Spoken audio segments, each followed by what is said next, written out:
Hey FHN, welcome back to another episode of the Night TV Extended Episodes. I'm Nathan Smith, and in today's show, we have a variety of different segments from students' wake-up times to the Renaissance Festival. We also have a special UFC fight recap from our very own podcast host, Ben Bartels. Stick around for all that and more on today's extended cut of Night TV.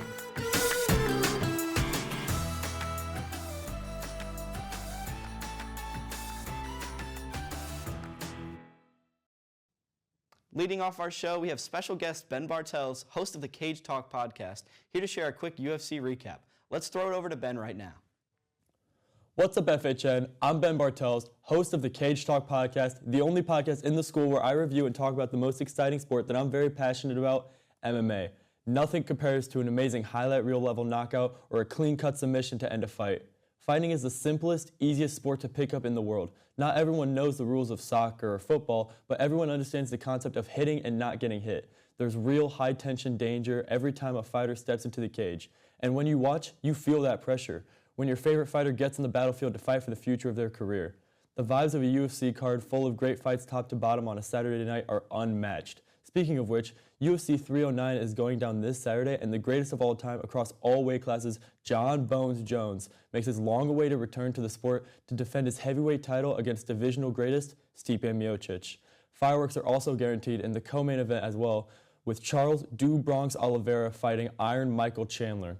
Join me on FHN Today on Spotify to see any of the episodes that are released weekly every Thursday. Thanks, Ben. Be sure to check out his podcast under FHN Today on Spotify. Now moving into some more community segments, St. Louis is home to many community events that bring different people together. One of these is the St. Louis Renaissance Festival, a beloved event that has people from all over the area come to dress up as medieval and fantasy characters. Let's take a deeper look with this video by Nathan Smith and Riley Aldenderfer.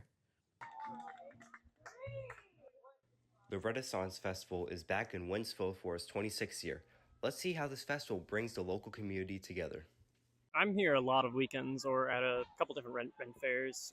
This October, is kind of just my whole month for that. I really enjoy just the environment, the atmosphere of everyone kind of just being together in all the shops and the livelihood. It's a lot of fun.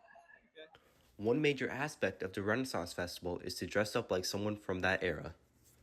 I am a pirate. The last 2 years I've gone as like more of a girly, like kind of princess fit. So this year I wanted to do pirate. I start out by thrifting, and then pieces that I can't find or things that I don't really enjoy, I might try and get replacements from Amazon or Spirit Halloween or any typical costume stores, or I might have things 3D printed by a friend or something like that. The Renaissance Festival contains many attractions for the community to enjoy.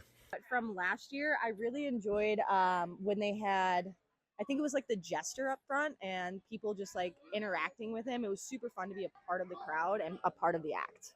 I love the petting zoo. I come every year for that because they have snakes and owls and a lot of really fun stuff that you can pet and look at. We didn't get a chance to do it, but they have a giant rocking horse. It's like 12 feet in the air, and that looked really cool. We didn't get a chance to do it so far, but I think that would be fun in the future. I definitely enjoy the jousting show every year. That's always a highlight. I think the jousting is the big. I like going around to the shops and seeing the trinkets and clothing and apparel and everything that everyone has handmade or custom made and brought here to sell. The most important part is that this event can bring a whole group of people together that have an interest in the same thing. I have talked to a lot of strangers today, and I think that it's very like community, and you can really tell with people. Yeah. Reporting for FHN, I'm Riley Aldenderfer, signing off. It's always nice to see some positive news in your community. Focus in closer to school news, Vanessa Ng asked FHN students what time they wake up for school. Let's check out their responses in this video. All right, I'm talking to Anna Mulholland, Bryce Peterson, Molly Alonzo, Christina Kim. And are you normally at school in the mornings? Yes. Yes. Yeah, I am. Yeah. And how early do you usually wake up for school? Probably like 5 a.m. 4 in the morning. 5 a.m. Like 5:30. And so why do you wake up that early?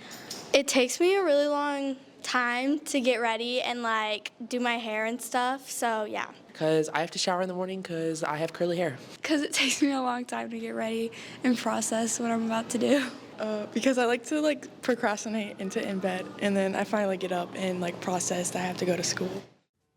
Thanks for that, Vanessa. That does seem to be all we have for today's broadcast. Thanks so much for tuning in to this episode of Night TV Extended. Be sure to follow us on all our socials at FHNtoday and at FHN Game Day, and have a great rest of your day, FHN.